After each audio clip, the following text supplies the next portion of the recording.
Doctor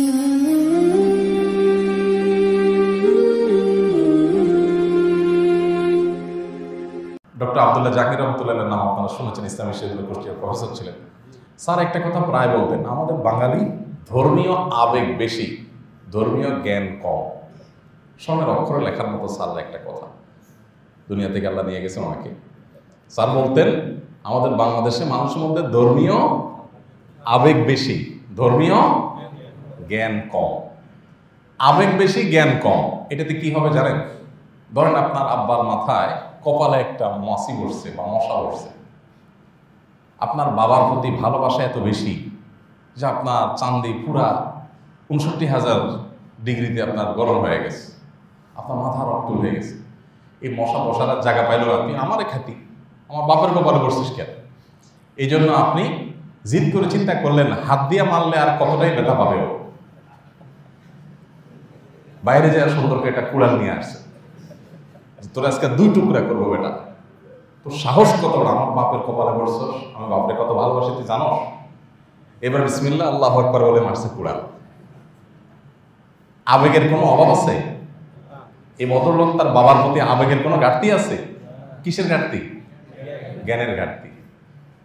যখন মানুষের আবেগ বেশি হয় আর জ্ঞান কম থাকে, ভালো উদ্দেশ্যে খারাপ কাজ করে। ভালো উদ্দেশ্যে ধর্মীয় ব্যাপারেও আমরা ইসলামের নামে অনেক সময় আবেগ বেশি আছে, ইসলামের জ্ঞান নাই, এমন কাজ করে বসি যে লাভের চাইতে আরো ক্ষতি বেশি হয়।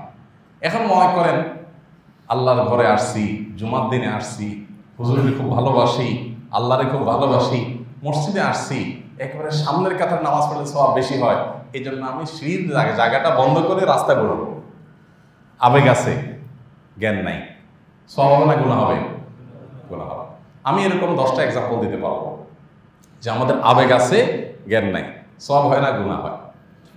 হজের প্রথম ফ্লাইট চলে গেছে বাংলাদেশে, মক্কাতে আলহামদুলিল্লাহ বাংলাদেশ থেকে।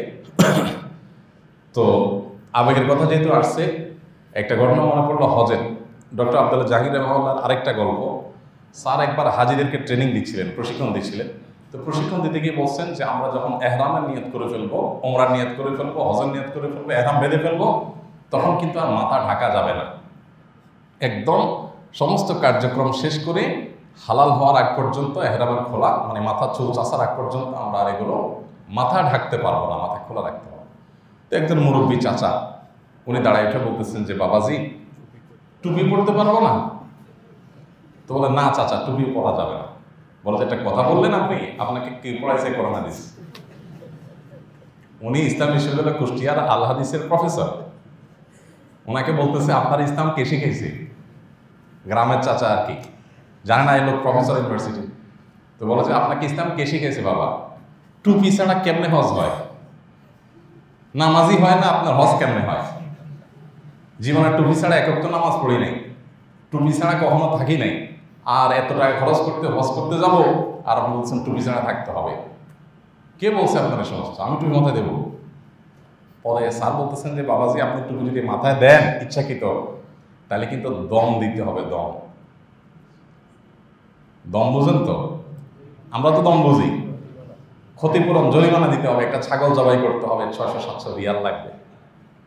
তো চাচা তো দম বোঝে না, যখন বলছে দম দিতে হবে, চাচা বলছে দম 10টা এখনো দিয়ে দিলাম, 10টা দম এখন দিয়ে দিচ্ছি, তাও তুমি বলবো। তাহলে চাচার ধর্মীয় আবেগ আছে কি নাই? জ্ঞান নাই। ভাইরা আমার, আমাদের পরতে পরতে জীবনের প্রতিটা পদক্ষেপে দেখবেন, আপনি বিশ্বাস করুন, ডানে বামে তাকান, আপনি দেখবেন ধর্মীয় আবেগের কোনো অভাব নাই, জ্ঞানের অভাব। ধরেন আমাকে কোনো হুজুর গালিগালাজ করলো, এবার আমার ভক্তরা ওই হুজুরের 14 গোষ্ঠী ধরে বিসমিল্লাহ আল্লাহু আকবার বলে শুরু করে দেয় গালিগালাজ করা। আবেগ আছে কি নাই? জ্ঞান নাই। আল্লাহ সুবহানাহু ওয়া তাআলা কোরআনে কারীমে বলেছেন ওয়ালা তাসুবুল্লাযীনা ইয়াদউনা মিন দুনিল্লাহ ফায়াসুবুল্লাহ আদওয়ান বিগাইরি ইলম। আল্লাহ ছাড়া অন্য কারোর ইবাদত করে, শিরিক করে আল্লাহর সাথে, তোমরা তাদেরকে কটু কথা গালি দিও না। দিলে কি হবে? ও তো জ্ঞান নাই, সে না জেনে তোমার আল্লাহকে গালি দিবে, তো তুমি সে কাজ করো না। এখন আমরা প্রায় সময় দেখা যায় আবেগের বশবর্তী হয়ে এমন এমন কাজ করি যে আমাদের আমল নষ্ট হয়ে যায়। ধরেন একজন মানুষ তিনি অন্যায় করেছেন, তো আপনি তার প্রোফাইলে ফেসবুকে গিয়া একেবারে সুন্দর করে গালি দিলেন। আমি দেখি অনেকে ধর্মীয় কারণে গালি দেয়, আল্লাহরে খুশি করার জন্য গালি দেয়। আপনাদের চোখে পড়ে এগুলা? শুধু পড়ে না, পুরো সোশ্যাল মিডিয়া বোঝায় এগুলো, বোঝায়। একজন মানুষকে একটা বাজে কথা বললেন, কটু কথা বললেন, খারাপ কথা বললেন। আল্লাহ তাআলা বলেছেন ওয়ালা তানাবাজু বিল আলকাব, কাউকে মন্দ নামে ডাকিও না, কারণ নামকে বিকৃতি করবে না। এখন একটা লোক যত খারাপ হোক, তার নামকে আপনি ব্যঙ্গ করে বিকৃতি করে তাকে আপনি বললেন, সওয়াব হবে না গুনাহ হবে? যত খারাপ হোক তার সমালোচনা করেন, যৌক্তিকভাবে সমালোচনা করেন পারলে, কিন্তু আপনি কি করছেন? তার নিয়ে গালিগালাজ করছেন। তাহলে বোঝা গেল এখানে ধর্মীয় আবেগের কোনো অভাব নাই, জ্ঞানের অভাব।